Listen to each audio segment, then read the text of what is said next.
ফিরে পাওয়া অনুষ্ঠানের মধ্য দিয়ে হারিয়ে যাওয়া মোবাইল ফোন মালিকদের হাতে তুলে দিল পুলিশ। শনিবার আসানসোল দক্ষিণ থানা সাউথ পিপিতে ফিরে পাওয়া অনুষ্ঠানের মধ্যে মোট ৮০টি মোবাইল ফোন উদ্ধার করে মোবাইল মালিকদের হাতে তুলে দেওয়া হলো। এই অনুষ্ঠানে উপস্থিত ছিলেন ডিসি সেন্ট্রাল ধ্রুব দাস, এসিপি সেন্ট্রাল বিশ্বজিৎ নস্কর সহ পুলিশ আধিকারিকরা। মধ্যে যে অনুষ্ঠানটা সেটা হচ্ছে আমাদের প্রায় কমপ্লেন আসে যে মোবাইল মিসিং হয়ে যায়। মোবাইল ফোন মিসিং মানে অত্যন্ত গুরুত্বপূর্ণ জিনিস। এখন মোবাইল ফোনের মধ্যেই সমস্ত ডকুমেন্টস থাকে, সেগুলো মিসিং হওয়া মানে আমাদের কর্মজীবনে, সামাজিক জীবনেও তার প্রতিফলন পড়ে। মোবাইল ফোনটা এখন আমাদের কাছে অত্যন্ত অত্যন্ত গুরুত্বপূর্ণ বিষয়।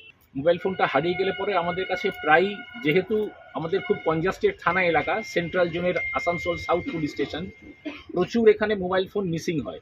আমাদের আজকে একটা অনুষ্ঠানের মাধ্যমে আমরা প্রায় more than 80 mobile phones within 1 month আমরা রিকভারি করেছি।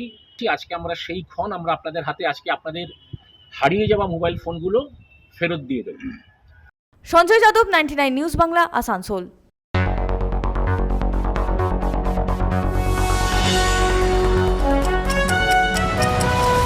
আপনারা দেখছেন 99 নিউজ বাংলা।